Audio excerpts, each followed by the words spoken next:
hey guys, welcome back to the channel. Let's start with a new chapter of your class 10th Artificial Intelligence, that is NLP. तो यार description में तुम्हें हमारी website की link मिल जाएगी। जैसे ही तुम सिलेबस पे क्लिक करोगे तुम्हारे पास ऑफिशियल सिलेबस आ जाएगा। तो आज की वीडियो में हम पार्ट बी का यूनिट 6 कवर करने वाले हैं, that is natural language processing. तो ये सारे टेक्स्ट बुक के टॉपिक्स हमारे इस वीडियो में कवर हो रहे होंगे। So let's start with our session 1, that is introduction. Natural language. तो यार ह्यूमन की लैंग्वेजेस कौन कौन सी होती है? इंग्लिश हो गई, हिंदी हो गई, रशियन हो गई, भोजपुरी हो गई, एटसेट्रा। बट क्या कंप्यूटर ये लैंग्वेज समझ सकता है?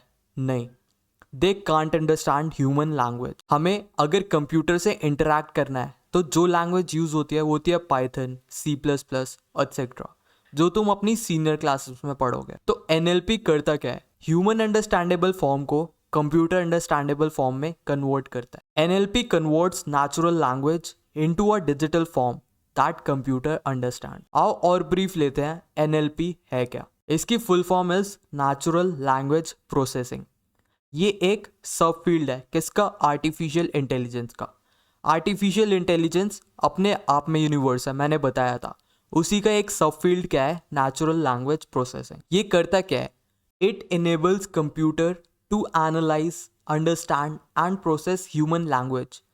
इसका गोल ये है कि कंप्यूटर को ह्यूमन लैंग्वेज एनालाइज, अंडरस्टैंड और प्रोसेस करने के लायक बना सके। तो NLP को हम ऐसा भी बोल सकते हैं कि ये ब्रिज है किसके बीच? ह्यूमंस और मशीन्स के बीच। It derive meaningful information from human communication. जो भी हम कम्युनिकेट करते हैं उससे जो भी मीनिंगफुल इन्फॉर्मेशन होता है उसे एक्सट्रैक्ट करने में भी कौन हेल्प करता है? हमारा नेचुरल लैंग्वेज प्रोसेसिंग। इसके एप्लीकेशंस देखते हैं आखिर कहाँ कहाँ NLP हमारे डेली लाइफ में यूज होता है। So first we have is voice assistant. अगर तुम्हारे पास आईफोन है या फिर एंड्रॉयड है तो उसके अंदर सीरी या फिर गूगल हो गया। अगर तुमने कभी अमेजोन यूज करा है तो उसके अंदर एलेक्सा होती है। ये सारे क्या है? तुम्हारे वॉइस असिस्टेंट। ह्यूमन लैंग्वेज को अंडरस्टैंड कर सकते हैं। जो भी तुम्हें टास्क परफॉर्म करवाना है वो ये लोग कर सकते हैं। सेकंड हो गया ऑटो जनरेटेड कैप्शंस। जैसे अभी तुम यूट्यूब में वीडियो देख रहे हो, नीचे सेटिंग्स पे कैप्शंस का ऑप्शन है, तो ये यूट्यूब अपने आप ऑटो जनरेट करता है। ये ह्यूमन की लैंग्वेज से एक टेक्स्ट फॉर्म में तुम्हें डेटा दिखा रहा है। थर्ड हो गया लैंग्वेज ट्रांसलेशंस। जैसे तुम्हारा गूगल ट्रांसलेट हो गया, ये डिफरेंट लैंग्वेजेस को ट्रांसलेट भी कर लेता है। Fourth is sentiment analysis. Sentiment मतलब इमोशंस। तुम्हारे टेक्स्ट से तुम्हारे इमोशंस डिटेक्ट कर सकता है। जो भी तुम वर्ड्स लिख रहे हो उससे तुम्हारे इमोशंस कंप्यूटर अंडरस्टैंड कर सकता है। Fifth we have is text classification. जैसे ईमेल्स या फिर मैसेजेस कैटेगराइज करना कि ये सारे स्पैम मैसेज हैं, ये सारे प्रमोशंस मेल हैं, और अलग अलग कैटेगरी में टेक्स्ट को डिवाइड करना। सिक्स्थ हो गया कीवर्ड एक्सट्रैक्शन। अगर तुमने PC को कुछ बड़ा सा पैराग्राफ दिया है तो उसके अंदर क्या क्या इंपॉर्टेंट है, क्या क्या इंपॉर्टेंट वर्ड्स है, उनको एक्सट्रैक्ट करना, उनको आइडेंटिफाई करना। ये सारे एप्लीकेशंस किसके हैं? तुम्हारे NLP के। सो नेक्स्ट टॉपिक जो तुम्हारे बुक में है is stages of NLP। NLP आखिर काम कैसे करता है? इसके टोटल हमारे पास 5 स्टेजेस होते हैं। First we have is lexical analysis. ये सिंपली करता क्या है? जितना भी बड़ा तुम टेक्स्ट दोगे इसे, वो उसे ब्रेक डाउन करता है। किसमें? सबसे पहले टेक्स्ट को ब्रेक डाउन करेगा डिफरेंट पैराग्राफ्स में, फिर पैराग्राफ को भी ब्रेक करता है किसके अंदर? सेंटेंसेस के अंदर, फिर फर्दर सेंटेंसेस को ब्रेक करता है वर्ड्स के अंदर। It uses lexicon. अब लेक्सिकॉन होता क्या है?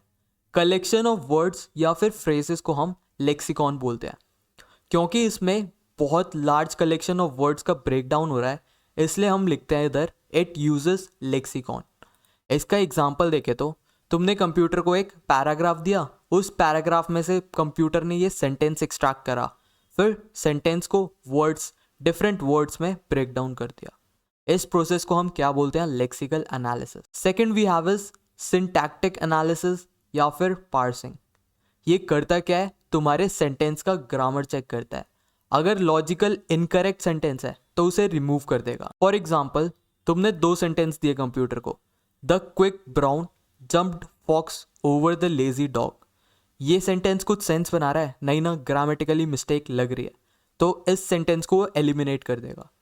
पर तुम दूसरा सेंटेंस पढ़ो, the quick brown fox jumped over the lazy dog, ये सेंटेंस एक सेंस बना रहा है तो ये इसे अप्रूव कर देगा। तो सिंटैक्टिक एनालिसिस करता क्या है, तुम्हारी ग्रामर चेक करता है, किसकी, सेंटेंसेस की, फ्रेजेस की। Third step we have is semantic analysis, ये वर्ड्स के मीनिंग समझता है और फ्रेजेस के भी। जैसे तुमने कोई सेंटेंस में लिख दिया हॉट आइसक्रीम, तो ये बहुत इलॉजिकल है, इसका कोई सेंस बन भी नहीं रहा और मीनिंग भी नहीं है, तो ऐसे सेंटेंसेस को वो एलिमिनेट कर देता है जिसका मीनिंग बहुत ही वियर्ड होता है। Fourth we have is discourse integration, तो यार सेंटेंस में अगर कोई स्टोरी या फिर कंटेक्स्ट स्टैब्लिश करना होता है तो डिस्कोर्स इंटीग्रेशन काम आता है। इसका एग्जांपल देखें तो जैसे the quick brown fox jumped over it, हमने अगर ये लाइन लिख दी तो इट का मतलब हमें पता ही नहीं वो किसको रेफर कर रहा है, तो ये जो भी वर्ड होता है उनके सक्सीडिंग और प्रेसीडिंग सेंटेंसेस को जोड़कर एक रिलेशन एस्टैब्लिश करता है जिससे वो सेंटेंस मीनिंगफुल लगे। जैसे इधर इट वर्ड है तो इसका सक्सीडिंग सेंटेंस तो सही है, बट हमें इस सेंटेंस से पता नहीं चल रहा वो इट किस चीज को रेफर कर रहा है। Fifth step we have is pragmatic analysis, ये रियल वर्ल्ड रेलेवेंस चेक करता है। प्रैग्मैटिक का मतलब ही होता है प्रैक्टिकल या फिर लॉजिकल बातें, ये जो भी एक्चुअल वर्ड होता है उसका मीनिंग डिस्कार्ड कर देगा। हिंदी में मुहावरे होते हैं, उनका एक्चुअल मीनिंग डिफरेंट होता है बट जो तुम मैसेज कन्वे करना चाह रहे हो वो डिफरेंट होता है।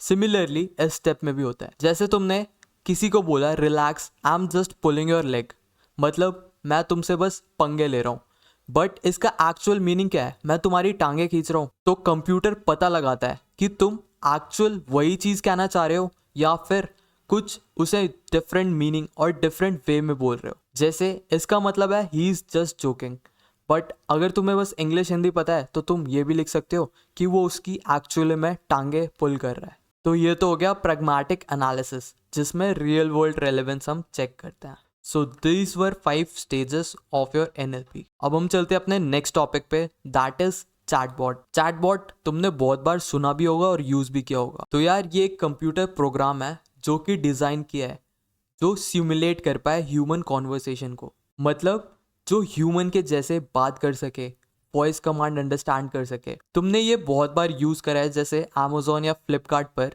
जब तुम्हें कुछ रिटर्न करना होता है तो नीचे कस्टमर सपोर्ट का ऑप्शन आता है। जब तुम टेक्स्ट करके मशीन से बातें करते हो, जो वो सॉफ्टवेयर है उसे हम बोलते हैं चैटबॉट। ये टाइम के साथ धीरे धीरे इंप्रूव करता है जिससे वो ह्यूमन से और अच्छे से इंटरैक्ट कर पाए। इसके कॉमन यूजेस जैसे फ्रीक्वेंटली आंसर क्वेश्चन, उसे आंसर करना, जो भी मेजॉरिटी ऑफ कस्टमर्स के डाउट होते हैं उनको आंसर करना। उसके बाद कस्टमर सपोर्ट में ये बहुत हेल्प करता है। मान लो जो स्टाफ है किसी दूसरे कस्टमर के साथ बिजी है तो काफ़ी कस्टमरों की जो प्रॉब्लम होती है वो चैटबॉट खुद ही रिजॉल्व कर सकता है विदाउट एनी ह्यूमन इंटरैक्शन। इसके एग्जाम्पल लिखाना जो तुम्हारी बुक में मेंशन है इज एलिजा बॉट या फिर क्लेवर बॉट। तो यार चैटबॉट भी 2 टाइप के होते हैं जो तुम्हारी बुक में मेंशन है। First is script bot and other is smart bot. सबसे पहले स्क्रिप्ट बॉट देखते हैं। They are easy to make, they work around a script which is programmed in them, मतलब इनका फिक्स काम होता है, जो भी कोड करके हमने बताया करने को स्क्रिप्ट बॉट बस वही करते हैं। इसलिए ये बहुत इजी होता है बनाने में, क्योंकि कुछ लिमिटेड काम ही होता है, वो हम इसे बोल देते हैं करियो, कोड लिख के इसे बता देते हैं इसे क्या क्या परफॉर्म करना है, ये बस वही चीज़ें परफॉर्म करता है। ये ज़्यादातर फ्री होते हैं और किसी भी प्लेटफॉर्म में ईजिली इंटीग्रेट हो जाते हैं। तुमने एक सॉफ्टवेयर बनाया, उसे किसी भी जैसे Amazon के साथ मर्ज करना है तो ईजिली हो जाएगा, फ्लिपकार्ट के साथ मर्ज करना है तो बहुत ईजिली इंटीग्रेट हो जाते हैं। इसके पास जो स्किल्स होते हैं बहुत लिटिल होते हैं या ना के बराबर होते हैं कि कुछ हम नया डेटा दे, नई लैंग्वेज दे, उसे अंडरस्टैंड कर पाए, और इसकी फंक्शनैलिटी भी लिमिटेड होती है। वेयर एज स्मार्ट बोर्ड इसका एकदम अपोजिट, ये फ्लेक्सिबल होते हैं, पावरफुल होते हैं, ये बहुत बड़े डाटाबेस पे काम करते हैं और रिसोर्स को डायरेक्टली एक्सेस या फिर यूज़ कर सकते। स्मार्ट बोर्ड डेटा के साथ, टाइम के साथ अपने आप को इम्प्रूव करते हैं, उसको लर्न करते हैं और जो जो चीज़ें गलत हो रही हैं उसे इम्प्रूव कर कर करेक्ट करने में बहुत इम्प्रोवाइज करते हैं। इसको बनाने के लिए एक्सटेंसिव लेवल पे हमें कोडिंग की नीड होती है और इसकी फंक्शनैलिटी भी बहुत वाइड होती है कंपैरेटिवली टू स्क्रिप्ट बॉट। तो ये तो था तुम्हारा चैटबॉट के बारे में। नेक्स्ट टॉपिक जो तुम्हारी बुक में गिवन है इज टेक्स्ट प्रोसेसिंग। तो यार टेक्स्ट प्रोसेसिंग हमारा एंड गोल क्या है कि ह्यूमन लैंग्वेज को हम एक ऐसे फॉर्मेट में कन्वर्ट कर पाएँ जो कंप्यूटर समझ पाए, बट कंप्यूटर तो बस 0 1 यानी न्यूमेरिकल फॉर्म समझ पाता है।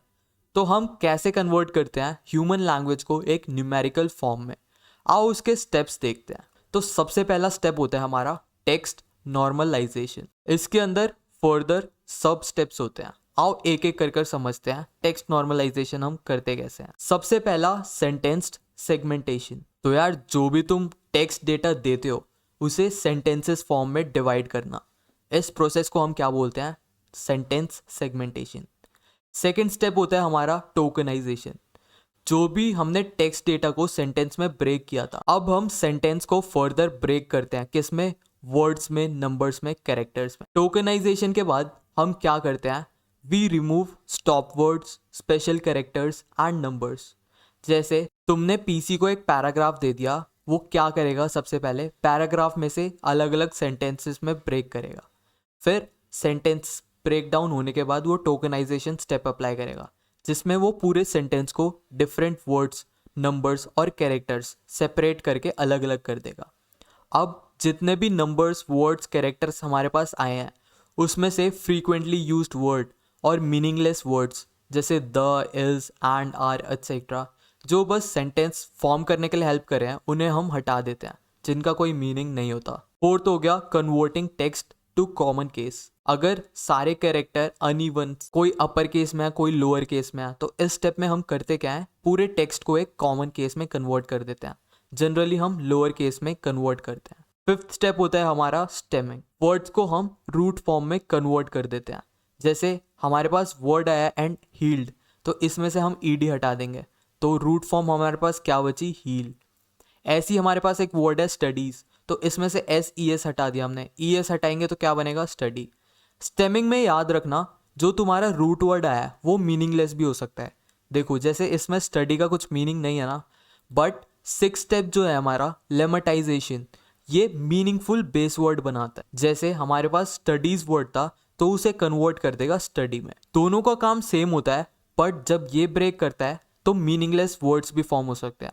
बट लेमेटाइजेशन इंश्योर कराता है जो भी हम बेस वर्ड बना रहे हैं उसका एक मीनिंग प्रॉपर होना चाहिए। तो ये सारे स्टेप्स थे इजी से किसके, टेक्स्ट नॉर्मलाइजेशन के। तो टेक्स्ट प्रोसेसिंग का हमारा फर्स्ट स्टेप पूरा हो गया, टेक्स्ट नॉर्मलाइजेशन। समरी लेते हैं हमने क्या करा, बहुत बड़े टेक्स्ट डेटा को हमने सबसे पहले सेंटेंस में ब्रेक कर दिया, फिर सेंटेंस को किस में ब्रेक कर दिया, वर्ड्स, नंबर्स, कैरेक्टर्स में। उसके बाद जितने भी स्टॉप वर्ड, स्पेशल कैरेक्टर या ऐसे मीनिंगलेस वर्ड्स थे हमने रिमूव कर दिया।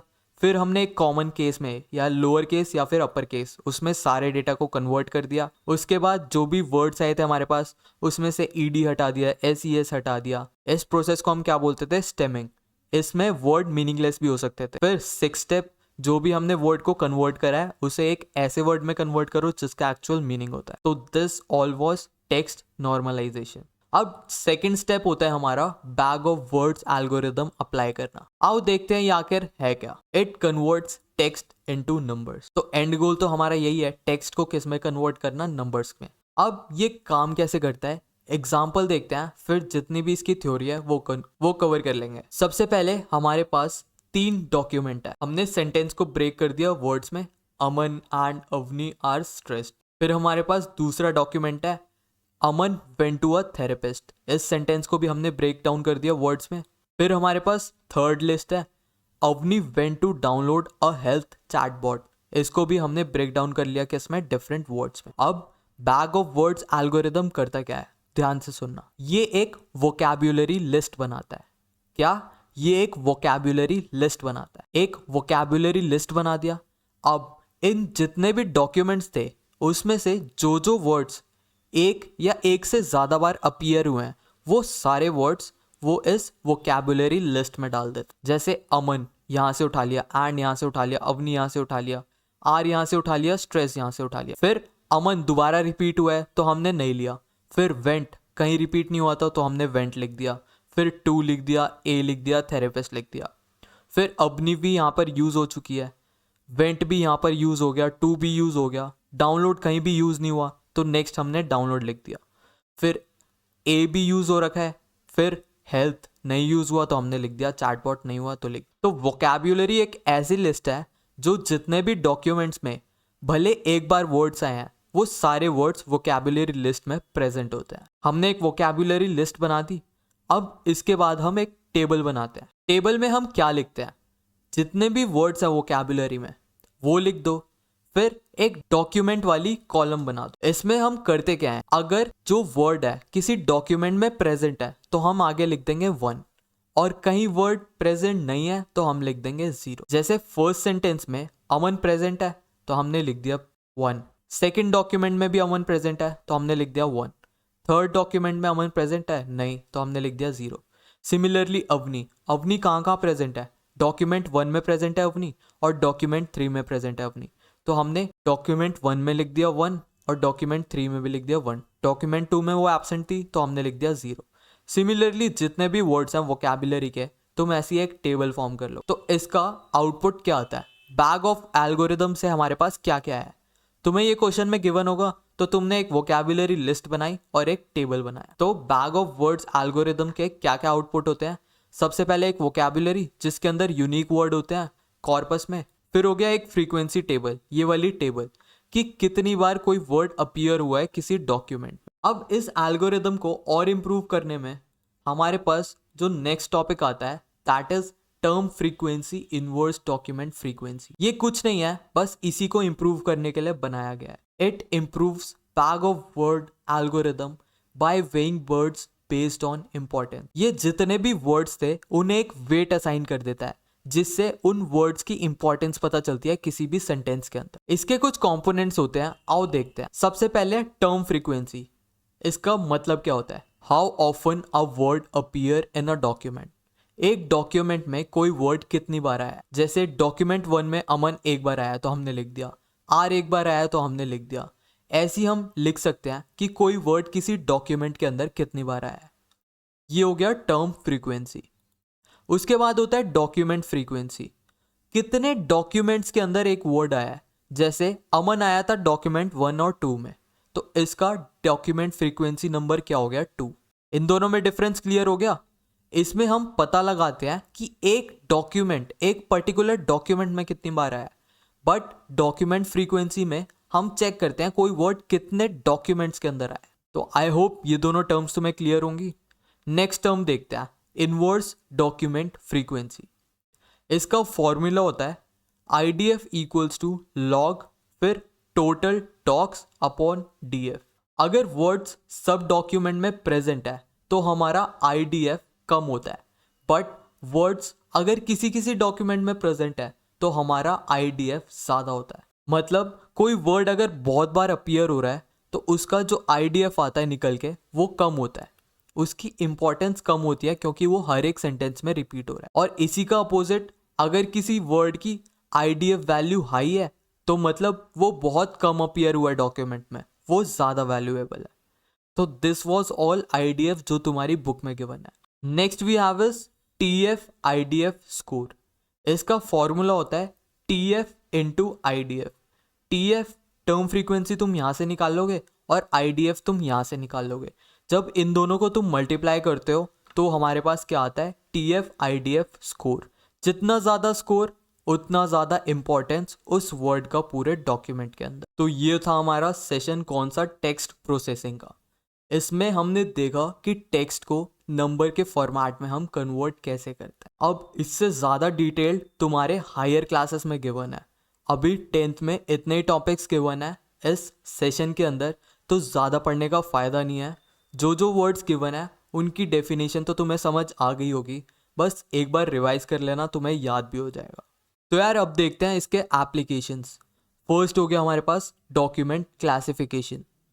मान लो तुम्हारे पास बहुत सारे न्यूज़ आर्टिकल है, उनको क्लासिफाई करना, पॉलिटिक्स, स्पोर्ट्स, एंटरटेनमेंट और टेक्नोलॉजी में डिवाइड करना, कैटेगराइज करना, इसमें हेल्प करेगा। सेकंड हो गया टॉपिक मॉडलिंग।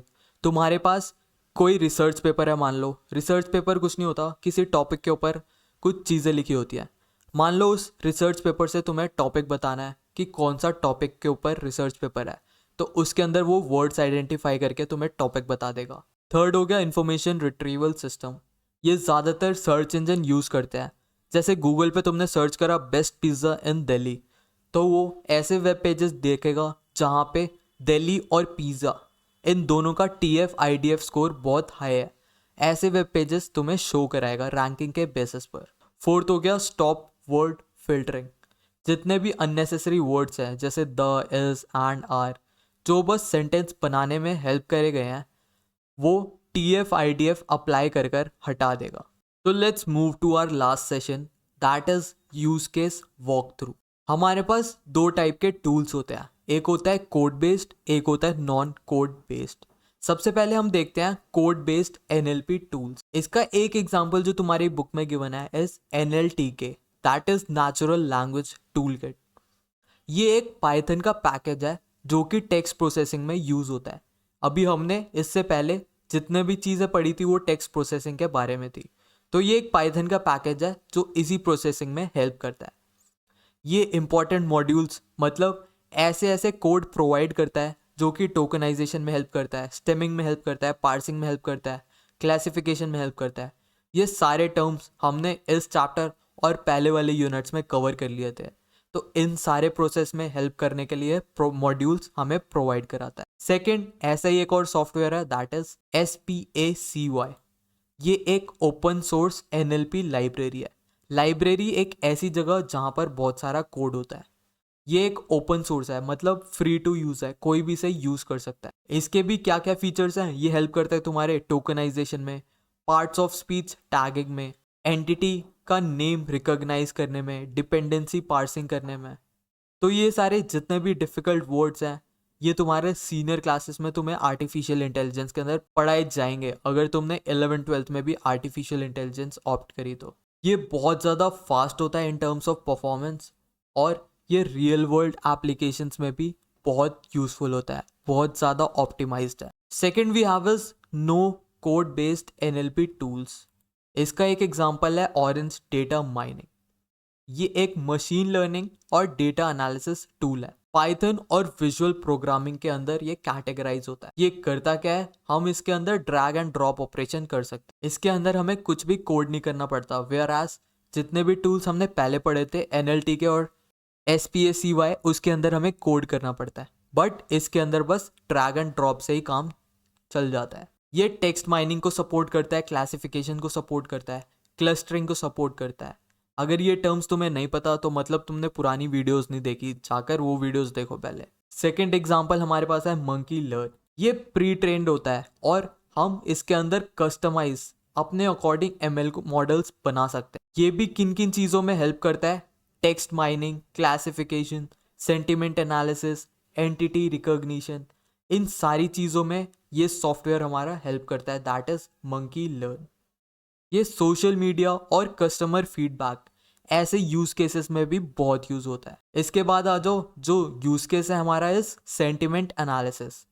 सेंटिमेंट मैंने बताया था तुम्हारे इमोशंस। तो सेंटिमेंट एनालिसिस एक NLP टेक्निक है जो कि टेक्सचुअल डेटा को पॉजिटिव, नेगेटिव या फिर न्यूट्रल क्लासिफाई करती है। बताती है कि जो तुम सेंटेंस लिख रहे हो या फिर भेज रहे हो, वो भेज के तुम कैसे पॉजिटिव वे में भेज रहे हो या नेगेटिव वे में भेज रहे हो, या फिर तुम्हारा न्यूट्रल अप्रोच है वही सेंटेंस भेजने का। इसके एप्लीकेशंस कहाँ कहाँ यूज होते हैं, तुम्हारे इमोशंस कहाँ कहाँ यूज हो सकते हैं। फर्स्ट हो गया कस्टमर सर्विस पे, जहाँ पर कस्टमर के इमोशंस डिटेक्ट करके हम उन्हें सर्विसेज प्रोवाइड कर सकते हैं। ये ब्रांड्स को हेल्प करता है क्विकली रिस्पॉन्ड करने के लिए कस्टमर को। सेकेंड हो गया voice of customer. Feedback analyse करता है, जैसे फीडबैक के अंदर तुमने वर्ड यूज करे हैं गुड क्वालिटी या फिर डिसेंट क्वालिटी, तो ये डिसेंट और गुड ऐसे वर्ड्स को डिटेक्ट करके एनालाइज करता है कि कस्टमर का फीडबैक कैसा है। ये गैप मेजर करने में भी हेल्प करता है कि हमें क्या एक्सपेक्टेशंस थी, कस्टमर क्या रिव्यू देगा और उसने एक्चुअल क्या रिव्यू दिया है, तो उन दोनों के बीच में कितना गैप आ रहा है, उस गैप को कम करके हम कैसे अपने प्रोडक्ट को इम्प्रोवाइज कर पाएँ। तो इन सारी चीज़ों में भी कौन हेल्प करता है, हमारी सेंटिमेंट एनालिसिस। जहाँ पर भी कस्टमर या किसी भी क्लाइंट के इमोशन से डील करना है, वहाँ पर हम सेंटिमेंट एनालिसिस का यूज़ करते हैं। So this was your complete session 6। तो दोबारा वेबसाइट पे आओ, इधर बुक्स वाला सेक्शन है। जैसे तुम क्लिक करोगे तुम्हारी टेक्स्ट बुक खुल जाएगी। आओ तुम्हारी बुक गो थ्रू करते हैं। This is your unit 6 natural language processing. So first topic we have is introduction. इसके अंदर हमने पढ़ा था ह्यूमन लैंग्वेजेस कौन सी होती हैं, French, Spanish, Japanese etcetera. Natural language जो हम बोलते हैं वो ह्यूमंस तो अंडरस्टैंड कर सकते हैं बट कंप्यूटर अंडरस्टैंड नहीं कर सकते। तो इसी का कन्वर्जन करने में कौन हेल्प करता है? हमारी नेचुरल लैंग्वेज प्रोसेसिंग। तो ये कुछ एग्जांपल गिवन है। उसके बाद कंप्यूटर की क्या कौन कौन सी लैंग्वेजेस होती हैं? पाइथन, C++, जावा, HTML, जो कंप्यूटर को समझ आती है। फिर इन्होंने लिखा है क्या कंप्यूटर ह्यूमन लैंग्वेज अंडरस्टैंड कर सकते हैं? नहीं कर सकते। तो इसी को कन्वर्ट करने के लिए कौन हेल्प करता है? हमारा NLP, जो कि ह्यूमन लैंग्वेज को किस में कन्वर्ट करता है? तुम्हारी मशीन अंडरस्टैंडेबल फॉर्म में। उसके बाद नीचे आ जाओ, हमारे पास गिवन है applications of natural language processing. इसके अंदर हमने देखा था नेचुरल लैंग्वेज प्रोसेसिंग कहाँ कहाँ यूज़ होती है? तुम्हारे वॉइस असिस्टेंट में, तुम्हारे कैप्शंस जो जनरेट होते हैं वीडियोस के अंदर, उसके बाद गूगल ट्रांसलेट जैसे लैंग्वेज ट्रांसलेशन ऐप या फिर सॉफ्टवेयर के अंदर। फिर सेंटिमेंट एनालिसिस, तुम्हारा इमोशन डिटेक्ट करना है कि तुम खुश हो या तुम एंग्री हो या फिर तुम न्यूट्रल हो। टेक्स्ट क्लासिफिकेशन में भी हेल्प करता है हमारा NLP। जैसे तुम्हारे पास बहुत सारे न्यूज़ आर्टिकल है, उनको कैटेगरीज में डिवाइड करना, क्लासिफाई करना। उसके बाद आ जाओ कीवर्ड एक्सट्रैक्शन, किसी भी टेक्स्ट में से कीवर्ड एक्सट्रैक्ट करने में कौन हेल्प करता है? तुम्हारा NLP। So this was your session 2। इसके बाद आ जाओ सेशन 3। सेशन 3 अंदर हमने स्टेजेस पढ़े थे कौन कौन से? Lexical analysis, syntactic analysis, semantic analysis, discourse integration और प्रैग्मेटिक एनालिसिस। लेक्सिकल एनालिसिस में हमने देखा था कोई भी टेक्स्ट एक सेंटेंस में कन्वर्ट होता है, फिर सेंटेंस को हम वर्ड्स के अंदर कैटेगराइज कर देते हैं। फिर सेकेंड स्टेप में क्या होता है? ये ग्रामर चेक करता है सिंटैक्टिक एनालिसिस के अंदर। सिमेंटिक एनालिसिस में क्या चेक होता है? ये रियल वर्ल्ड रेलेवेंस चेक करता है।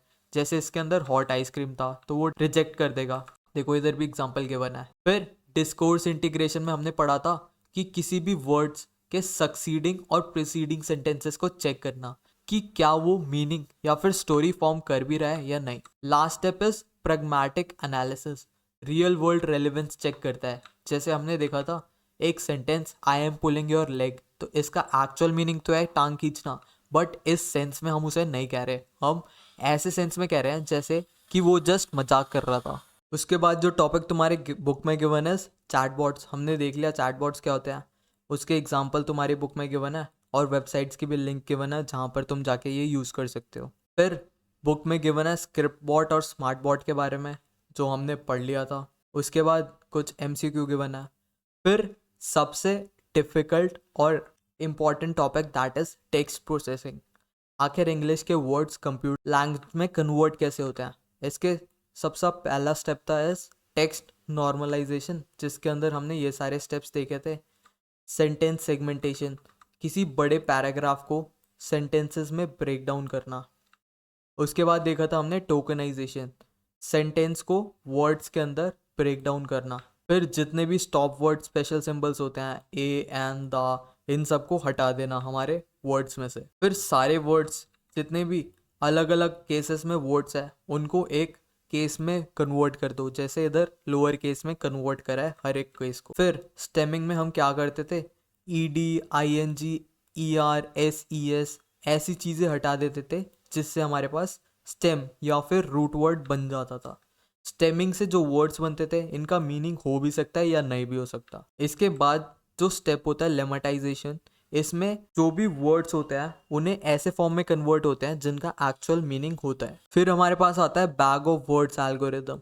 इसमें हम एक पैराग्राफ भेजते हैं और हमें आउटपुट क्या मिलता है कि कौन सा वर्ड कितनी बार अपीयर हुआ है इस पैराग्राफ में। ये भी हमने काफ़ी डिटेल में देखा था कि कैसे कन्वर्जन होता है। इसके बाद हमने तुम्हारा सबसे डिफिकल्ट टॉपिक देखा था that is term frequency and inverse document frequency. इसके नोट्स में जो जो डेफिनेशंस के बना है तुम बस वो रट के चले जाना, बहुत है तुम्हारे एग्जाम्स के लिए। हमने देखा था टर्म फ्रीक्वेंसी क्या होता था, फ्रीक्वेंसी ऑफ वर्ड, एक वर्ड किसी डॉक्यूमेंट में कितनी बार अपीयर हो रहा है तो उसका काउंट लिख दो। उसके बाद इनवर्स डॉक्यूमेंट फ्रीक्वेंसी, इसका एक फॉर्मूला था जो हमने यूज़ करके निकाला था। तो इधर एक एग्जांपल गिवन है और लॉग टेबल गिवन है। उसके बाद देखते हैं एप्लीकेशंस। इसके एप्लीकेशंस हमने देख लिए थे document classification, topic modelling, information retrieval system और स्टॉप वर्ड फिल्टरिंग। हमने हर एक चीज़ कवर कर ली। उसके बाद नेचुरल लैंग्वेज प्रोसेसिंग के यूज़ केसेस हमने देख लिए। कोड बेस्ड टूल कौन कौन से होते थे, NLTK और स्पेसिवाई। और नो कोड NLP टूल्स कौन कौन से हैं, orange data mining, murky learn. उसके बाद एक होता है इसका एप्लीकेशन सेंटिमेंट एनालिसिस, जो कहाँ कहाँ यूज़ होता है तुम्हारे कस्टमर से डेटा कलेक्ट करने में, कस्टमर का फीडबैक लेने में, हर जगह सेंटिमेंट एनालिसिस यूज होता है। So this was your complete chapter. नीचे एमसीक्यू गिवन है और तुम्हारे क्वेश्चंस आंसर गिवन है। So this was your unit 6। Thank you for watching. See you guys in the very next video.